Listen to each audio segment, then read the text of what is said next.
او من ورائے حجاب او یرسل رسولا فیوحی باذنہ ما یشاء انہ علی حکیم۔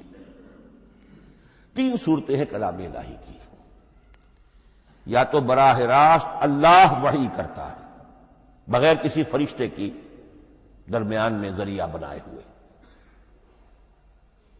اسی کا نام الہام ہے، اسی کا نام تحدیث ہے۔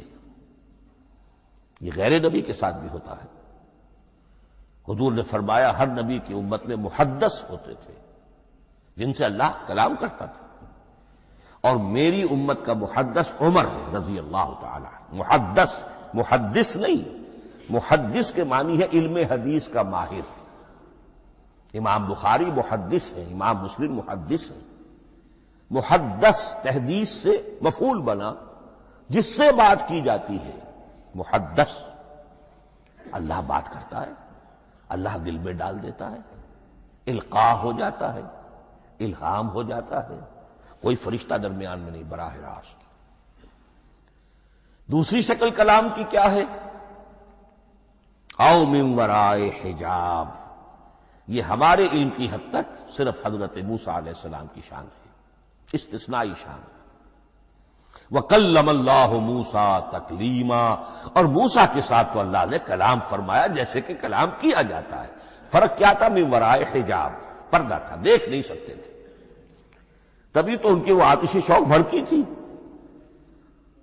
کیا قیامت ہے کہ چلمن سے لگے بیٹھے ہیں، صاف چھٹتے بھی نہیں، سامنے آتے بھی نہیں، کلام بھی فرما رہے ہیں، لیکن یہ کہ بات مجھے دیدار عطا کرنے کے لیے تیار نہیں، رب ارنی انظر الیک۔ لیکن یہ جو کلام ہے ہمارے علم کی حد تک براہ راست اس دنیا میں حضور سے ہوا ہے معراج کی شب، لیکن وہ 7ویں آسمان پر ہوا۔ اس دنیا میں ہمارے علم کی حد تک یہ کلام براہ راست من ورائے حجاب صرف حضرت موسیٰ علیہ السلام کی استثنائی شان ہے۔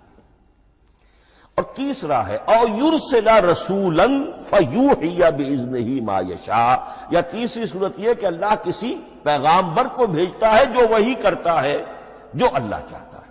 یہ تیسری شکل ہے وحی کی۔ قرآن مجید اس تیسری شکل میں نازل ہوا ہے محمد الرسول اللہ صلی اللہ علیہ وسلم پر۔